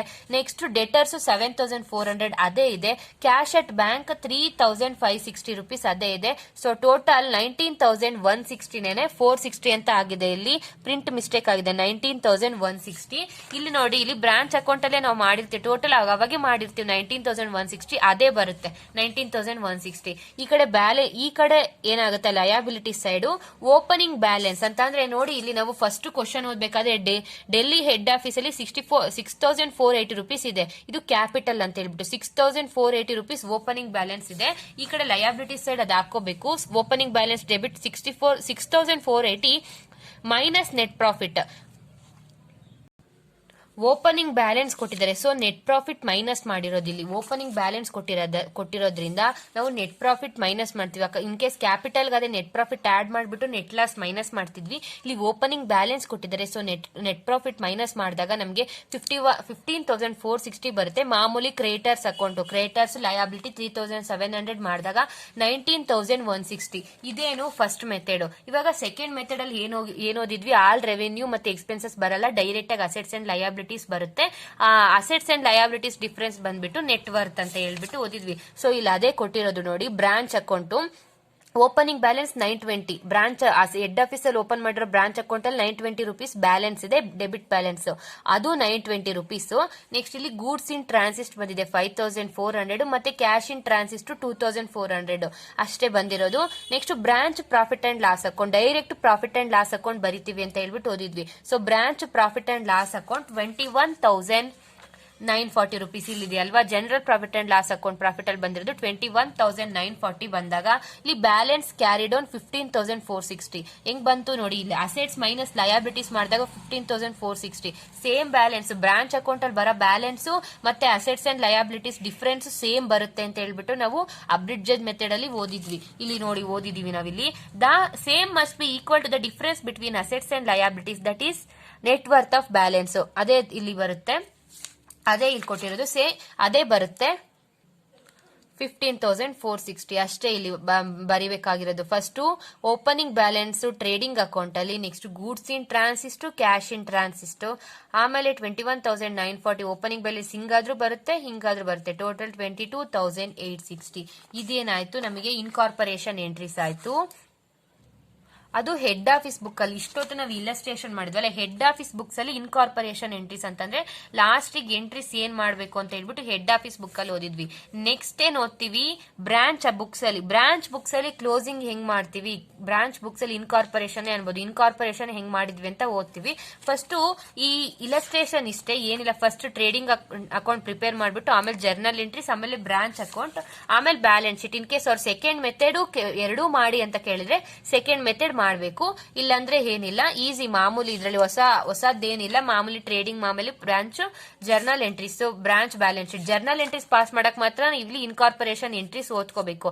ಈ ಇನ್ಕಾರ್ಪೊರೇಷನ್ ಎಂಟ್ರೀಸ್ ಪಾಸ್ ಮಾಡ್ಬೇಕಾಗುತ್ತೆ ನಾವು, ಈ ಇನ್ಕಾರ್ಪೊರೇಷನ್ ಅಷ್ಟೇ, ಈ ಇಲಸ್ಟ್ರೇಷನ್ ಅಷ್ಟೇ. ಸೊ ನೆಕ್ಸ್ಟ್ ಟಾಪಿಕ್ ಹೋಗೋಣ, closing of branch accounts. In case branch ಅಲ್ಲಿ ಕ್ಲೋಸಿಂಗ್ ಮಾಡಬೇಕು ಅಂದ್ರೆ ಯಾವ ತರ ಮಾಡಬೇಕು? Branch closes its accounts at the end of the financial year by passing the following entries. In this situation, accounts can be prepared by two methods. ಇಲ್ಲೂ two methods ಅಲ್ಲಿ prepare ಮಾಡ್ತೀವಿ accounts. ಇನ್ಕೆ method 1, all revenue items are passed through head office account. ಎಲ್ಲಾ head office account ಮುಖಾಂತರ pass ಮಾಡ್ತೀವಿ. ಇಲ್ಲೂ ಅದೇ ತರ ನೋಡಿ, ಓಪನಿಂಗ್ ಸ್ಟಾಕ್ ಟ್ರೇಡಿಂಗ್ ಅಲ್ಲಿ ಡೈರೆಕ್ಟ್ ಆಗಿ ಟ್ರೇಡಿಂಗ್ ಅಕೌಂಟ್ ಅಂತ ಹೇಳಿ ಡೆಬಿಟ್ ಮಾಡ್ತಿದ್ವಿ. ಇಲ್ಲಿ ಟ್ರೇಡಿಂಗ್ ಅಕೌಂಟ್ ಬದಲು ಪ್ರತಿ ಒಂದು ಅಕೌಂಟ್ ಸಪರೇಟ್ ಆಗಿ ಪಾಸ್ ಮಾಡ್ತಿದೀವಿ. For all revenue expenses that appear in the debit side of the branch trading account, head office account debit to opening stock account, purchase account, goods received from head office account and all revenue expenses. Profit and loss ಅಲ್ಲಿ ಬರೀತೀವಲ್ಲ, ಆ expenses ಕೂಡ ಇಲ್ಲೇ ಇದೆ. ಅಲ್ಲಿ separate profit and loss account ಅಂತ ಏನು prepare ಮಾಡಂಗಿಲ್ಲ. So debit side trading account ಅಲ್ಲಿ ಏನ್ ಎಂಟ್ರೀಸ್ ಬರುತ್ತೋ ಅದು, ಪ್ರಾಫಿಟ್ ಅಂಡ್ ಲಾಸ್ ಅಕೌಂಟ್ ಅಲ್ಲಿ ಡೆಬಿಟ್ ಸೈಡ್ ಏನ್ ಎಂಟ್ರೀಸ್ ಬರುತ್ತೋ ಡೈರೆಕ್ಟ್ ಹೆಡ್ ಆಫೀಸ್ ಅಕೌಂಟ್ ಗೆ ಡೆಬಿಟ್ ಮಾಡಬೇಕು. Next, for all revenue incomes that appears in the credit side of the branch trading account ಅಂತ ಅಂದ್ರೆ ಸೇಲ್ಸ್, ಕ್ಲೋಸಿಂಗ್ ಸ್ಟಾಕ್ ಮತ್ತೆ all revenue incomes etcetera to head office account. ಇಲ್ಲಿ branch account closing ಮಾಡಬೇಕಾದ್ರೆ entries, so head office account debit ಮಾಡಿದ್ದಾರೆ. ಇಲ್ಲೇನ್ ಮಾಡಿದ್ದಾರೆ, head office account closing ಮಾಡಬೇಕಾದ್ರೆ so branch account ನ ಕ್ರೆಡಿಟ್ ಮಾಡಿದ್ದಾರೆ. ಏನಿಲ್ಲ, ಒಂದಕ್ಕೊಂದು ಲಿಂಕ್ ಮಾಡ್ಕೊಂಡು ನಾವು ಓದ್ಕೊಂಡ್ರೆ ಸ್ವಲ್ಪ ಚೆನ್ನಾಗಿ ನೆನಪಿರುತ್ತೆ. ಸೊ ನೀವು ಆ ತರ ಓದ್ಕೊಂಡ್ರೆ ಬೆಟರು. ಇಲ್ಲಿ ಕ್ಲೋಸಿಂಗ್ ಬ್ರಾಂಚ್ ಬುಕ್ಸ್ ಅಲ್ಲಿ ಕ್ಲೋಸಿಂಗ್ ಮಾಡೋದ್ರಿಂದ ಇಲ್ಲಿ ಹೆಡ್ ಆಫೀಸ್ ಅಕೌಂಟ್ ತಗೊಂಡಿದ್ದಾರೆ. ಇಲ್ಲಿ ಹೆಡ್ ಆಫೀಸ್ ಬುಕ್ ಅಲ್ಲಿ ಕ್ಲೋಸ್ ಮಾಡೋದ್ರಿಂದ ಬ್ರಾಂಚ್ ಅಕೌಂಟ್ ತಗೊಂಡಿದ್ದಾರೆ ಅಷ್ಟೇ. ಮಾಮೂಲಿ ಎಂಟ್ರೀಸ್ ಅಷ್ಟೇ, ಅಲ್ಲಿ ಬರೋ ಟ್ರೇಡಿಂಗ್ ಅಕೌಂಟ್ ಎಂಟ್ರೀಸ್ ನ ಡೈರೆಕ್ಟ್ ಆಗಿ ಟ್ರೇಡಿಂಗ್ ಅಮೌಂಟ್ ಹಾಕಿದ್ದಾರೆ. ಇಲ್ಲಿ ಪ್ರತಿ ಒಂದು ಎಂಟ್ರೀಸ್ ನ ಸಪರೇಟ್ ಆಗಿ ಪಾಸ್ ಮಾಡಿದ್ದಾರೆ. Next, for branch assets, head office account debit to branch assets account. For all branch liabilities ಅಂದ್ರೆ branch liabilities account debit to branch assets account. Method 1 ಆಯ್ತು. ಮೆಥಡ್ 2 ಅಲ್ಲಿ, in this case net profit or net loss is transfer to head office account but treatment of branch assets and branch liabilities will remain the same. Branch assets liabilities same treatment. Net profit ಅಥವಾ net loss ಅನ್ನು ಮಾತ್ರ head office account ಗೆ ನಾವು transfer ಮಾಡ್ತೀವಿ. For net profit ಆದ್ರೆ profit and loss account debit to head office account, net loss ಗೆ head office account debit to profit and loss account ಅಷ್ಟೇ. ಇಲ್ಲಿ ರೆವೆನ್ಯೂ ಐಟಮ್ಸ್ ಇಲ್ಲಿ ಏನಂತಂದ್ರೆ ಹೆಡ್ ಆಫೀಸ್ ಅಕೌಂಟ್ ಮುಖಾಂತರ ಎಲ್ಲಾ ಎಂಟ್ರೀಸ್ ಪಾಸ್ ಮಾಡಿದ್ದಾರೆ. So head office account debit ಮಾಡಿದ್ದಾರೆ. ಇಲ್ಲೂ ಅಷ್ಟೇ, ಹೆಡ್ ಆಫೀಸ್ ಅಕೌಂಟ್ ಮುಖಾಂತರ ಎಲ್ಲಾ ಎಂಟ್ರೀಸ್ ಪಾಸ್ ಮಾಡಿದ್ದಾರೆ. ಸೊ ಪ್ರಾಫಿಟ್ ಅಂಡ್ ಲಾಸ್ ಆದಾಗ ಪ್ರಾಫಿಟ್ ಆದಾಗ ಡೆಬಿಟ್ ಆಗಿದೆ, ಹೆಡ್ ಆಫೀಸ್ ಅಕೌಂಟ್ ಕ್ರೆಡಿಟ್ ಆಗಿದೆ. ನೆಟ್ ಲಾಸ್ ಆದಾಗ ಹೆಡ್ ಆಫೀಸ್ ಅಕೌಂಟ್ ಡೆಬಿಟ್ ಆಗಿದೆ, ಪ್ರಾಫಿಟ್ ಅಂಡ್ ಲಾಸ್ ಕ್ರೆಡಿಟ್ ಆಗಿದೆ. ಇಷ್ಟೇ ಇದು. ನೆಕ್ಸ್ಟ್ ಇಲಸ್ಟ್ರೇಷನ್ 14 ನೋಡೋಣ. 14 ನೋಡಿದ್ರೆ ನಮಗೆ ಗೊತ್ತಾಗುತ್ತೆ ಪ್ರಾಕ್ಟಿಕಲಿ. ಈ Chennai head office as an independent branch at Ahmedabad from the following particulars give journal entries to close the books of Ahmedabad branch show also Chennai head office account in the branch. Chennai head office account ಅಲ್ಲಿ Ahmedabad branch ಇದೆ. Ahmedabad branch ನ entries close ಮಾಡೋಕ್ಕೋಸ್ಕರ ನಾವು account prepare ಮಾಡಬೇಕು. ಇಲ್ಲಿ first Ahmedabad branch account ಕೊಟ್ಟಿದ್ದಾರೆ. ಇಲ್ಲಿ assets liabilities ಅಂತ ಕೊಟ್ಟಿದ್ದಾರೆ. ಟ್ರಯಲ್ ಬ್ಯಾಲೆನ್ಸ್ ಇದು ಪರ್ಟಿಕ್ಯುಲರ್ಸ್ ಅಂತ ಬರಬೇಕು. ಸೊ ಅಸೆಟ್ಸ್ ಲಯಬಿಲಿಟೀಸ್ ಕೊಟ್ಟಿದ್ದಾರೆ, ಸರ್ ಮಾಡ್ಕೊಳ್ಳಿ. ಫಸ್ಟ್ ಓಪನಿಂಗ್ ಸ್ಟಾಕ್ ಕೊಟ್ಟಿದ್ದಾರೆ 8200, ಮತ್ತೆ purchases, wages, manufacturing expenses, rent, salaries, debtors assets ಅಲ್ಲಿ ಬರುತ್ತೆ. General expenses, profit and loss, goods received from head office trading, ಇಲ್ಲೂ ಅಸೆಟ್ಸ್, ಮತ್ತೆ assets trading head office account 14,000 rupees ಇದೆ. Head office account ಅಲ್ಲಿ trade balance, discount ಕೊಟ್ಟಿದ್ರೆ purchase returns ಕೊಟ್ಟಿದ್ದಾರೆ. Closing stock at branch ಅಲ್ಲಿ closing stock 14,350 ಇದೆ. The branch fixed assets maintained at head office books were machinery 25,000, furniture 1,000 ಅಂತ ಅಂದ್ರೆ branch fixed assets head office maintain ಮಾಡ್ತಾ ಇದೆ. ಕೆಲವು ಅಸೆಟ್ಸ್ ಅದನ್ನ ಮೆಷಿನರಿ ಇದೆ 25,000, furniture 1,000, depreciation are to be allowed ಅಂತಂದ್ರೆ ಮಿಷನರಿ ಮೇಲೆ 10,000, ಫರ್ನಿಚರ್ ಮೇಲೆ 10,000, ಮಿಷನರಿ ಮೇಲೆ 10,000, ಫರ್ನಿಚರ್ ಮೇಲೆ 15%. ರೆಂಟ್ ಡ್ಯೂ 150 rupees ಇದೆ.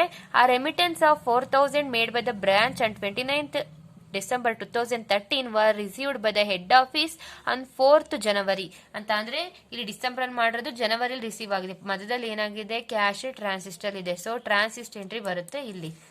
ಫಸ್ಟ್ ಜರ್ನಲ್ ಎಂಟ್ರೀಸ್ ಕೊಟ್ಟಿದ್ದಾರೆ. ಇಲ್ಲೂ ಅಷ್ಟೇ ಫಸ್ಟ್ ಜರ್ನಲ್ ಎಂಟ್ರೀಸ್ ಕೊಟ್ಟಿದ್ದಾರೆ, ಆಮೇಲೆ ಹೆಡ್ ಆಫೀಸ್ ಅಕೌಂಟ್ ಪ್ರಿಪೇರ್ ಮಾಡಕ್ ಹೇಳಿದ್ದಾರೆ. ಇಲ್ಲಿ ನಮಗೆ ಟ್ರೇಡಿಂಗ್ ಅಕೌಂಟ್ ಏನ್ ಪ್ರಿಪೇರ್ ಮಾಡಕ್ ಹೇಳಿಲ್ಲ, ಫಸ್ಟ್ ಜರ್ನಲ್ ಎಂಟ್ರೀಸ್ ಕೊಟ್ಟಿದ್ದಾರೆ, ಹೆಡ್ ಆಫೀಸ್ ಅಲ್ಲಿ ಕೊಟ್ಟಿದ್ದಾರೆ. ಸೊ ಫಸ್ಟ್ ಜರ್ನಲ್ ಎಂಟ್ರೀಸ್ ಆದ್ರೂ ಪ್ರಿಪೇರ್ ಮಾಡಬಹುದು, ಫಸ್ಟ್ ಹೆಡ್ ಆಫೀಸ್ ಅಕೌಂಟ್ ಆದ್ರೂ ಪ್ರಿಪೇರ್ ಮಾಡಬಹುದು. ಸೊ ಫಸ್ಟ್ ಬ್ರಾಂಚ್ ಅಕೌಂಟ್ ಇದೆ, ಜರ್ನಲ್ ಎಂಟ್ರೀಸ್ ಹೇಳ್ತೀನಿ. Depreciation account debit head office.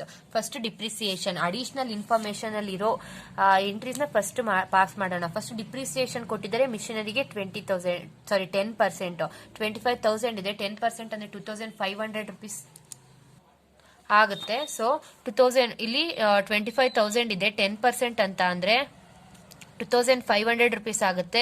ಇದೇನಾಯ್ತು missionary. Furniture 1,000 rupees ಕೊಟ್ಟಿದ್ದಾರೆ. 15% ಅಂದ್ರೆ 150 ಆಗುತ್ತೆ. ಸೊ 2,650 ಆಗುತ್ತೆ total depreciation. Depreciation account debit head office account. Depreciation expense ನಮಗೆ debit all expenses and losses depreciation account head office account ಮುಖಾಂತರ pass ಮಾಡಿದ್ರೆ 2,650. Next rent account ಇದೆ, outstanding ನಮ್ಗೆ due ಇದೆ, ಬಂದಿಲ್ಲ ನಮಗೆ outstanding account. So rent account debit outstanding rent account ಬರಬೇಕಾಗಿದೆ, ಅದಕ್ಕೆ ಕ್ರಿಯೇಟ್ ಮಾಡಿದ್ದಾರೆ to 150 rupees. Next cash in transit ಇದೆ cash. So cash in transit account debit head office account ಅಂದ್ರೆ cash transit ಇರೋದು debit ಮಾಡಬೇಕು ಪ್ರತಿ ಸರಿ. So ನಾನು ಹೇಳಿದೀನಿ cash in transit account debit head office account 4,000 rupees. Next head office account opening stock ಇಲ್ಲಿ ಅಂತ ಅಂದ್ರೆ ಟ್ರೇಡಿಂಗ್ ಅಕೌಂಟ್ ಅಲ್ಲಿ ಡೆಬಿಟ್ ಸೈಡ್ ಇರೋ ಎಲ್ಲಾ ಎಂಟ್ರೀಸು ಇದೆ, ಪ್ರಾಫಿಟ್ ಅಂಡ್ ಲಾಸ್ ಅಕೌಂಟ್ ಅಲ್ಲಿ ಡೆಬಿಟ್ ಸೈಡ್ ಅಲ್ಲಿ ಇರೋ ಎಲ್ಲಾ ಎಂಟ್ರೀಸು ಇದೆ. So head office account first ಬರೆಯೋ ಬದಲು ಇಲ್ಲಿ ಫಸ್ಟ್ ಓಪನಿಂಗ್ ಸ್ಟಾಕ್ ಬರೆಯೋಣ. To opening stock 8,200, purchases 12,800, wages 6,550, manufacturing expenses 3,400, rent ಬಂದ್ಬಿಟ್ಟು 1,700 ಪ್ಲಸ್ 150. ಇದು ಔಟ್ ಸ್ಟ್ಯಾಂಡಿಂಗ್ ಇರೋದು, ಎರಡು ಬರಿಬೇಕು ನಾವು ಪ್ರಾಫಿಟ್ ಅಂಡ್ ಲಾಸ್ ಅಲ್ಲಿ.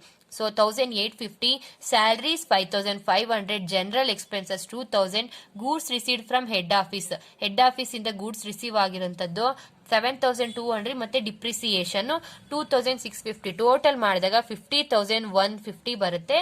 ಹೆಡ್ ಆಫೀಸ್ ಅಕೌಂಟ್ಗೆ ಡೆಬಿಟ್ ಮಾಡಿದ್ದಾರೆ.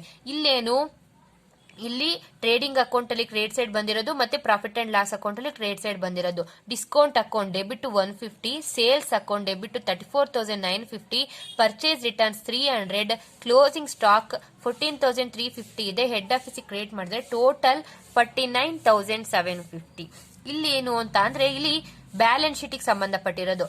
ಬ್ಯಾಲೆನ್ಸ್ ಶೀಟ್ ಲಯಬಿಲಿಟಿ ಸೈಡ್ ಇರೋದೆಲ್ಲ ಬರ್ದಿದ್ದಾರೆ, ಮತ್ತೆ ಅಸೆಟ್ ಸೈಡ್ ಅಂತ ಅಂದ್ರೆ ಡೆಬಿಟ್ ಸೈಡ್ ಇರೋದೆಲ್ಲ ಹೆಡ್ ಆಫೀಸ್ ಅಕೌಂಟ್ಗೆ ಡೆಬಿಟ್ ಮಾಡಿದ್ದಾರೆ. ಡೆಬಿಟ್ ಸೈಡ್ ಇರೋದು closing stock debit side, asset side ಬರುತ್ತೆ 14,350, debtors 4,000, bank 750 and cash in transit 4,000. Cash ಬರ್ತಾ ಇದೆ, ಟ್ರಾನ್ಸಿಸ್ಟ್ ಅಲ್ಲಿ ಇದೆ, ಅದನ್ನು ಬರಿಬೇಕು. 4,000 ಮಾಡಿದಾಗ ಹೆಡ್ ಆಫೀಸ್ ಅಕೌಂಟ್ಗೆ ಡೆಬಿಟ್ ಮಾಡಿದ್ದಾರೆ 23,100. ಮತ್ತೆ ಕ್ರೆಡಿಟರ್ಸ್ ಮತ್ತೆ ಇಲ್ಲಿ ಔಟ್ ಸ್ಟ್ಯಾಂಡಿಂಗ್ ರೆಂಟ್. ಮಾಮೂಲಿ ನಾವು ಬ್ಯಾಲೆನ್ಸ್ ಶೀಟ್ ಅಲ್ಲಿ ಏನ್ ಔಟ್ ಸ್ಟ್ಯಾಂಡಿಂಗ್ ಇದ್ರು ಬರಿತೀವಿ, ಪ್ರೀಪೇಡ್ ಇದ್ರೆ ಅಸೆಟ್ ಸೈಡ್ ಬರಿತೀವಿ, ಔಟ್ ಸ್ಟ್ಯಾಂಡಿಂಗ್ ಇದ್ರೆ ಲಯಬಿಲಿಟಿ ಸೈಡ್ ಬರಿತೀವಿ. So creditors account debit 2,700, outstanding rent 150 to head office 2,850. ಇದೇನಾಯ್ತು ಜರ್ನಲ್ ಎಂಟ್ರೀಸ್ ಆಯ್ತು. ಇವಾಗ ಹೆಡ್ ಆಫೀಸ್ ಅಕೌಂಟ್ ಪ್ರಿಪೇರ್ ಮಾಡೋಣ. ಹೆಡ್ ಆಫೀಸ್ ಅಕೌಂಟ್ ಅಂತ ಅಂದ್ರೆ ಮಾಮೂಲಿ ನಮಗೆ ಜರ್ನಲ್ ಇರೋದು ಲೆಡ್ಜರ್ ಪ್ರಿಪೇರ್ ಮಾಡೋದು ಅಷ್ಟೇ. Head office account 31/12 by balance brought down 14,000. ಇಲ್ಲಿ ನಾವು ಕ್ವಶನ್ ಅಲ್ಲಿ ಎಂಟ್ರಿ ನೋಡಿದ್ವಿ ನೋಡಿ, credit side trial balance credit side ಇದೆ, head office account 14,000. So by balance brought down 14,000. Depreciation account ನೋಡಿದ್ವಿ, depreciation account debit to head office account 2,650 ಮತ್ತೆ cash in transit 4,000 head office account create ಆಗಿದೆ. And sundries credit balance of revenue item 49,750 head office account. Next ಈ ಕಡೆ debit side sundry assets 23,100, sundries debit balance of revenue item 50,150 ಇದೆಯಲ್ಲ ಅದು 50,150. ಮತ್ತೆ assets 23,100, liabilities 2,850. ಎರಡು ಕಡೆನೂ balance ಆಗುತ್ತೆ 73,250 rupees ಆಗುತ್ತೆ. ಸೊ ಜರ್ನಲ್ ಎಂಟ್ರೀಸ್ ಆಯ್ತು, ಹೆಡ್ ಆಫೀಸ್ ಆಯ್ತು first method. In case second method ಅಲ್ಲಿ ನಾವು ಇಲ್ಲಿ ಓದಿದ್ವಿ ಎಲ್ಲಾ ಸೇಮ್ ಇರುತ್ತೆ. Net profit, net loss are transfer to head office account. Treatment of branch and branch liabilities ಮಾತ್ರ ಸೇಮ್ ಆಗಿರುತ್ತೆ. ನೆಟ್ ಪ್ರಾಫಿಟ್ ನೆಟ್ ಲಾಸ್ ನ ಹೆಡ್ ಆಫೀಸ್ ಅಕೌಂಟ್ ಟ್ರಾನ್ಸ್ಫರ್ ಮಾಡ್ತೀವಿ. ಸೊ ಇಲ್ಲೂ ಸೇಮ್ ಎಂಟ್ರೀಸೇ ಬರುತ್ತೆ, ಫಸ್ಟ್ ಮೆಥಡ್ ಅಲ್ಲಿ ಬಂದಿರೋಂತ ಸೇಮ್ ಎಂಟ್ರೀಸೇ ಬರುತ್ತೆ. ಆದ್ರೆ ಇಲ್ಲಿ ಫೋರ್ತ್ ಎಂಟ್ರಿ ನೋಡಿ ನಾವು ಪ್ರತಿ ಒಂದಕ್ಕೂ ಸಪರೇಟ್ ಆಗಿ ಟ್ರಾನ್ಸ್ಫರ್ ಮಾಡಿದೀವಿ. Trading and profit and loss account ಇರೋದು ಹೆಡ್ ಆಫೀಸ್ ಅಕೌಂಟ್ಗೆ ಡೆಬಿಟ್ ಮಾಡಿದೀವಿ. ಆದ್ರೆ ಅವ್ರು ಇಲ್ಲೇನ್ ಮಾಡಿದ್ದಾರೆ, head office account debit profit and loss account ಅಂತ ಹೇಳ್ಬಿಟ್ಟು ಡೈರೆಕ್ಟ್ ಪ್ರಾಫಿಟ್ ಅಥವಾ ಲಾಸ್ ಆಗಿರುವಂತದ್ದು ಮಾತ್ರ ಹಾಕಿದ್ದಾರೆ. ನೋಡಿ ನಮಗೆ ಟೋಟಲ್ 50,150 ಆಗಿದೆ. ಈ ಕಡೆ ಡೆಬಿಟ್ ಸೈಡ್ ಇರೋದು trading and profit and loss account minus credit side ಇರೋದು 49,750 ಮಾಡಿದಾಗ 400 rupees ಏನಾಗಿದೆ ಪ್ರಾಫಿಟ್ ಅಲ್ಲ ಲಾಸ್ ಬಂದಿದೆ, 400 rupees ಲಾಸ್ ಬಂದಿದೆ. So head office account debit to profit and loss account loss ಆಗಿದೆ, ಕ್ರೆಡಿಟ್ ಮಾಡಿದ್ದಾರೆ to profit and loss account ₹400. ಈ ಎರಡು ಎಂಟ್ರೀಸ್ ಸೇರಿ ಒಂದ್ ಎಂಟ್ರಿ ಮಾಡಿದ್ದಾರೆ. ಅಸೆಟ್ ಅಕೌಂಟ್ ಮಾತ್ರ ಸೇಮ್ ಇದೆ, 23,100 ಅಸೆಟ್ ಅಕೌಂಟ್ ಸೇಮ್ ಇದೆ. ಮತ್ತೆ ಲಯಾಬಿಲಿಟೀಸ್ ಗೆ ಸಂಬಂಧಪಟ್ಟಂಗೆ ಪಾಸ್ ಮಾಡೋ ಎಂಟ್ರೀಸ್ ಕೂಡ ಸೇಮ್ ಆಗಿದೆ. ಲಯಾಬಿಲಿಟೀಸ್ 2,850. ಹೆಡ್ ಆಫೀಸ್ ಅಲ್ಲಿ ಏನ್ ಬರುತ್ತೆ, ಹೆಡ್ ಆಫೀಸ್ ಅಲ್ಲೂ ಸೇಮ್ ಬರುತ್ತೆ, ಎಲ್ಲಾನು ಸೇಮ್ ಬರುತ್ತೆ ನೋಡಿ. By balance brought down opening closing balance ಇಲ್ಲಿ ಬರ್ದಿದ್ದೇವಲ್ಲ 14,000 rupees, ಅದೇ 14,000 rupees ಇಲ್ಲಿ ಬರ್ದಿದ್ದಾರೆ. Depreciation 2,650, cash in transit 4,000, creditors account 2,000, credit 2,700 rupees. 2,700 rupees creditors. ಮತ್ತೆ ಔಟ್ ಸ್ಟ್ಯಾಂಡಿಂಗ್ ರೆಂಟ್ 150. ಈ ಕಡೆ ಏನು ನೆಟ್ ಲಾಸ್ ಬರ್ದಿದ್ದಾರೆ 400 rupees. Closing stock 14,350, debtors 4,000, cash 750 and cash in transit 4,000. Cash in transit ಎರಡರಲ್ಲೂ ಬರುತ್ತೆ. ಇಲ್ಲಿ 4,000 rupees ಕ್ಯಾಶ್ ಇನ್ ಟ್ರಾನ್ಸಿಸ್ಟ್ ಬಂದಿದೆ, ಈ ಕಡೆ ಕ್ಯಾಶ್ ಇನ್ ಟ್ರಾನ್ಸಿಸ್ಟ್ ಎರಡ್ ಸೈಡು ಬಂದಿದೆ. ಈ ಕ್ಯಾಶ್ ಇನ್ ಟ್ರಾನ್ಸಿಸ್ಟ್ ಯಾವುದು ಅಂತ ಅಂದ್ರೆ ಮಾಮೂಲಿ ನಾವು ಅದಕ್ಕೆ cash in transit account debit to head office account ಅಂತ ಪಾಸ್ ಮಾಡಿದೀವಲ್ಲ, ಸೊ ಆ ಕ್ಯಾಶ್ ಇನ್ ಟ್ರಾನ್ಸಿಸ್ಟ್ ಇದು. ಈ ಕ್ಯಾಶ್ ಇನ್ ಟ್ರಾನ್ಸಿಸ್ಟ್ ಯಾವುದು ಅಂತ ಅಂದ್ರೆ ಬ್ಯಾಲೆನ್ಸ್ ಶೀಟ್ ಅಲ್ಲಿ ಅಸೆಟ್ ಸೈಡ್ ಬರೀತೀವಲ್ಲ ಕ್ಯಾಶ್ ಅಂತ ಹೇಳ್ಬಿಟ್ಟು, ಆ ಕ್ಯಾಶ್ ಇನ್ ಟ್ರಾನ್ಸಿಸ್ಟ್ ಕನ್ಫ್ಯೂಸ್ ಮಾಡ್ಕೋಬೇಡಿ, ಒಂದೇ ಬರಬೇಕು ಅಂತ ಹೇಳ್ಬಿಟ್ಟು ಅದು. ನೀವು ಹೆಡ್ ಆಫೀಸ್ ಅಕೌಂಟ್ ಇಲ್ಲೂ ಸೇಮ್ ಅದೇ ಬಂದಿದೆ. ಇಲ್ಲಿ ಒಂದೇ ಸರಿ ರೆವೆನ್ಯೂ ಐಟಮ್ಸ್ ಅಂತ ಬರ್ದಿದ್ದಾರೆ, ಇಲ್ಲಿ ಸಂಡ್ರಿ ಲಯಾಬಿಲಿಟೀಸ್ ಅಂತ ಬರ್ದಿದ್ದಾರೆ. ಇಲ್ಲಿಗೂ ಅಲ್ಲಿಗೂ ಏನ್ ಡಿಫ್ರೆನ್ಸ್ ಅಂತ ಅಂದ್ರೆ ಇಲ್ಲಿ ಸಂಡ್ರಿ ಲಯಾಬಿಲಿಟೀಸ್ ಅಂತ ಡೈರೆಕ್ಟ್ ಆಗಿ ಬರ್ದಿದ್ದಾರೆ, ಇಲ್ಲಿ ಸಂಡ್ರಿ ಅಸೆಟ್ಸ್ ಅಂತ ಡೈರೆಕ್ಟ್ ಆಗಿ ಬರ್ದಿದ್ದಾರೆ, ಇಲ್ಲಿ ಬಿಡಿಯಾಗಿ ಬರ್ದಿದ್ದಾರೆ. ಮತ್ತೆ ಸಂಡ್ರಿ ಐಟಮ್ಸ್ ಅಂತ ಹೇಳ್ಬಿಟ್ಟು 49,750 ಬರ್ದಿದ್ದಾರೆ, ಇಲ್ಲಿ ಸಂಡ್ರಿ ರೆವೆನ್ಯೂ ಐಟಮ್ಸ್ 50,150 ಮಾಡಿದ್ದಾರೆ. ಇಲ್ಲಿ ಏನ್ ಮಾಡಿದ್ದಾರೆ, ಎರಡು ಮೈನಸ್ ಮಾಡಿ ಇಲ್ಲಿ 400 rupees ಲಾಸ್ ಆಗಿರೋದು, 400 rupees ಲಾಸ್ ಆಗಿದೆ. ಸೊ ಅದನ್ನ debit side 400 rupees to profit and loss account 400 rupees ಅಂತ ಬರ್ದಿದೀವಿ. ಸೊ ಅಷ್ಟೇ, ಇದು ಏನಿಲ್ಲ, ಈಸಿಯಾಗಿದೆ. ನೀವೊಂದ್ಸರಿ ನೋಡ್ಕೊಂಡ್ರೆ ರಿವಿಷನ್ ಮಾಡಿದ್ರೆ ಈಸಿ ಆಗುತ್ತೆ. ಜರ್ನಲ್ ಎಂಟ್ರೀಸ್ ಮಾತ್ರ ಒಂದ್ಸರಿ ಹುಷಾರಾಗಿ ನೋಡ್ಕೊಳ್ಳಿ. ಜರ್ನಲ್ ಎಂಟ್ರೀಸ್ ಮತ್ತೆ ಫಸ್ಟ್ ಮೆಥಡ್ಗೂ ಸೆಕೆಂಡ್ ಮೆಥಡ್ಗೂ ಏನ್ ಡಿಫ್ರೆನ್ಸ್ ಅಂತ ನೋಡ್ಕೊಳ್ಳಿ. ಆಮೇಲೆ ಅವ್ರ ಏನಾರ ಕ್ವಶನ್ ಅಲ್ಲಿ ಮೆಥಡ್ ಯಾವ್ದು ಕೇಳಿಲ್ಲ ಅಂತಾನೆ ನಿಮ್ಗೆ ಇಷ್ಟ ಬಂದಿದ್ ಮೆಥಡ್ ಬರೀರಿ. ಪರ್ಟಿಕ್ಯುಲರ್ ಯಾವ್ದಾದ್ರು ಮೆಥಡ್ ಕೇಳಿದ್ರು ಅಂತ ಅಂದ್ರೆ ಆ ಮೆಥಡ್ ಅಲ್ಲೇ ನಾವು ಮಾಡ್ಬೇಕಾಗುತ್ತೆ. ಅಷ್ಟೇ ಈ ಕ್ವಶನ್. ಸೊ ಈ ವಿಡಿಯೋ ನಾನು ಇಲ್ಲಿಗೆ ಮುಗಿಸ್ತಾ ಇದ್ದೀನಿ. ನೆಕ್ಸ್ಟ್ ಇಲಸ್ಟ್ರೇಷನ್ 15 ಇದು ನೀವೇ ಮಾಡಿ, ತುಂಬಾ ಈಸಿ ಪ್ರಾಬ್ಲಮ್, ಏನ್ ಕಷ್ಟ ಏನಿಲ್ಲ. ಒಂದ್ಸರಿ ಎಕ್ಸ್ಪ್ಲೇನ್ ಮಾಡ್ತೀನಿ. ಆ Merchant of Calcutta open a new branch in Mathura which trades independently of the head office. The transactions of the branch for the year ended 31/3/2013 are as under.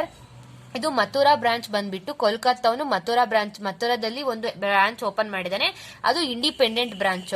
ಅಲ್ಲಿ ಎಂಟ್ರೀಸ್ ಏನಾಗುತ್ತೆ ಅಂದ್ರೆ goods supplied by head office 20,000 ಇದೆ, purchase from outsider credit purchase, cash purchases ಕೊಟ್ಟಿದ್ದಾರೆ, credit sale cash sale ಕೊಟ್ಟಿದ್ದಾರೆ, cash received from customer ಕೊಟ್ಟಿದ್ದಾರೆ, trade creditors paid, ಇದು trade creditors ಯಾವ್ದ್ರಲ್ಲಿ ಬರುತ್ತೆ, ಇದು ಲಯಬಿಲಿಟಿ ಸೈಡ್ ಬರುತ್ತೆ. ಮತ್ತೆ expenses paid by the branch, furniture purchased by branch on credit ಅಲ್ಲಿ ಪರ್ಚೇಸ್ ಮಾಡಿದರೆ ಫರ್ನಿಚರ್ ನ, cash received from head office initially 4 lakh, remittance to head office ಕೊಟ್ಟಿದ್ದಾರೆ.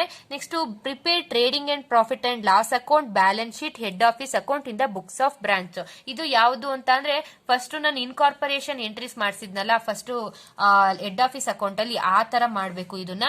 The account of the branch ಆ ತರ ಮಾಡಬೇಕು. Journal entries ಮಾತ್ರ ಇಲ್ಲ ಇದರಲ್ಲಿ, ಡೈರೆಕ್ಟ್ ಆಗಿ ಬ್ರಾಂಚ್ ಅಕೌಂಟ್, ಬ್ಯಾಲೆನ್ಸ್ ಶೀಟ್ ಮತ್ತೆ profit and loss account, head office account ಮಾಡಿದ್ದಾರೆ. ಮತ್ತೆ the account of branch fixed assets are maintained in the head office account. Write off depreciation on furniture at 5% per annum for full year. A remittance of 2 lakh from the branch to the head office is in transit. The branch value is closing stock 12 lakh. ಇದು ಮಾಮೂಲಿ asset side ಬರುತ್ತೆ, trading ಅಲ್ಲೂ ಬರುತ್ತೆ. ಇದು cash in transit ಅಂತ ಅಂದ್ರೆ journal entries ಅಲ್ಲೂ ಬರುತ್ತೆ. So cash in transit 2 lakh rupees ಏನಾಗುತ್ತೆ ಬ್ಯಾಲೆನ್ಸ್ ಶೀಟ್ ಅಲ್ಲೂ ಬರುತ್ತೆ. ಕ್ಯಾಶ್ ಇನ್ ಟ್ರಾನ್ಸಿಸ್ಟ್ ಅಂತ ಹೇಳ್ಬಿಟ್ಟು 2 lakh rupees. ಅಷ್ಟೇ ಈ ಪ್ರಾಬ್ಲಮ್. ಮತ್ತೆ account of branch fixed assets are maintain in the head office books. Head office books ಅಲ್ಲಿ ಮೇಂಟೈನ್ ಮಾಡ್ತಾ ಇದ್ದಾರೆ ಕೆಲವು ಬ್ರಾಂಚ್ ಫಿಕ್ಸೆಡ್ ಅಸೆಟ್ಸ್. ಇದ್ರಲ್ಲಿ ಕನ್ಫ್ಯೂಸ್ ಮಾಡ್ಕೊಳ್ಳೋದು ಏನಿಲ್ಲ. ಮಾಮೂಲಿ ನಾವು ಲಾಸ್ಟ್ ಇಲಸ್ಟ್ರೇಷನ್ 14 ಅಲ್ಲಿ ಇದೇ ತರ ಕ್ವಶನ್ ಕೊಟ್ಟಿದ್ರು. ಮಾಮೂಲಿ ಹೆಂಗ್ ಎಂಟ್ರಿ ಮಾಡಿದ್ವೋ ಸೇಮ್ ಇಲ್ಲೂ ಅದೇ ಎಂಟ್ರಿ ನೋಡಿ. ಇಲ್ಲಿ ಟ್ರೇಡಿಂಗ್ ಅಕೌಂಟ್ ಮಾಡಿದ್ದಾರೆ, ಮತ್ತೆ ಬ್ರಾಂಚ್ ಕ್ಯಾಶ್ ಅಕೌಂಟ್ ಮಾಡಿದ್ದಾರೆ. ಯಾಕೆಂತಂದ್ರೆ ಕ್ಯಾಶ್ ಬ್ಯಾಲೆನ್ಸ್ ತಿಳ್ಕೊಳ್ಳೋಕೆ ನಮಗೆ branch cash account, next head office account, ಅದಾದ್ಮೇಲೆ ಬ್ಯಾಲೆನ್ಸ್ ಶೀಟ್. ಇಷ್ಟೇ ಇದು ಇಲಸ್ಟ್ರೇಷನ್ 15. ಈಸಿ ಆಗಿದೆ. ಇಲಸ್ಟ್ರೇಷನ್ 15 ನೀವೇ ಮಾಡಿ. ಇಲಸ್ಟ್ರೇಷನ್ 16 ನಾನು ಮಾಡಿಸ್ತೀನಿ ನೆಕ್ಸ್ಟ್ ಕ್ಲಾಸ್ ಅಲ್ಲಿ. ಸೊ ಈ ವಿಡಿಯೋ ನಿಮ್ಗೆ ಇಷ್ಟ ಆಗಿದ್ರೆ ಪ್ಲೀಸ್ ಶೇರ್ ಮಾಡಿ ಅಂಡ್ ಲೈಕ್ ಮಾಡಿ ಅಂಡ್ ಕಮೆಂಟ್ ಮಾಡಿ and don't forget to subscribe. See you in the next video.